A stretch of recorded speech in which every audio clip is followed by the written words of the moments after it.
સ્વાગત છે। ગાંધીનગર ખાતે ગુજરાત બાળ અધિકાર સંરક્ષણ આયોગ આયોજિત બાળ અધિકાર વિષય પર વર્કશોપનું આયોજન।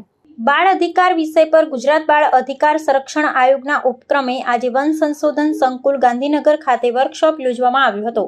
આ વર્કશોપનો પ્રારંભ દીપ પ્રાગટ્યથી કરવામાં આવ્યો। કૌશલ્ય વિકાસ, રોજગાર, ગ્રામ વિકાસ વિભાગના મંત્રી કુંવરજીભાઈ બાવળિયાએ સુરક્ષિત બાળક વિકસિત ભારતના સૂત્રને સાર્થક કરવા માટે આપણે સૌએ બાળ અધિકારોના સંરક્ષણ માટેની જવાબદારી નિભાવવી જોઈએ તેમ કહ્યું હતું।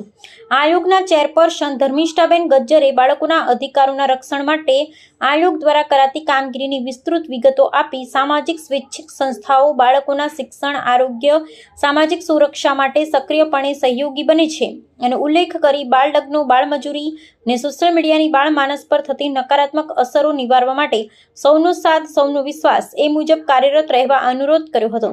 આ પ્રસંગે મેયર મીરાબેન પટેલ, સચિવ DD Kapadia, municipal commissioner Gandhinagar JN Vaghela, આયોગના સદસ્ય સર્વ વર્ષાબેન પટેલ, અમૃતાબેન અખિયા, કમલેશભાઈ રાઠોડ, વિષ્ણુભાઈ પટેલ સહિત તજજ્ઞોએ વિષય સંદર્ભે માર્ગદર્શન આપ્યું હતું।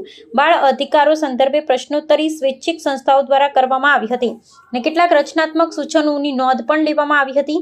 ગાંધીનગરમાં સંશોધન એજન્સી દ્વારા ડમ્પિંગ વિસ્તારમાં મહાનગરપાલિકાના સહયોગથી સફાઈ કામદારો ને ઈંટ પકવવાના ભઠ્ઠાઓમાં થતી કલ્યાણકારી કામગીરીનું પ્રેઝન્ટેશન રજૂ કરાયું હતું। આરટી, પોસ્કો, જેજીબી, બાળ સુરક્ષા અંગે સંકલ્પ વગેરે વિષયો સંદર્ભે પણ માર્ગદર્શન આપવામાં આવ્યું હતું।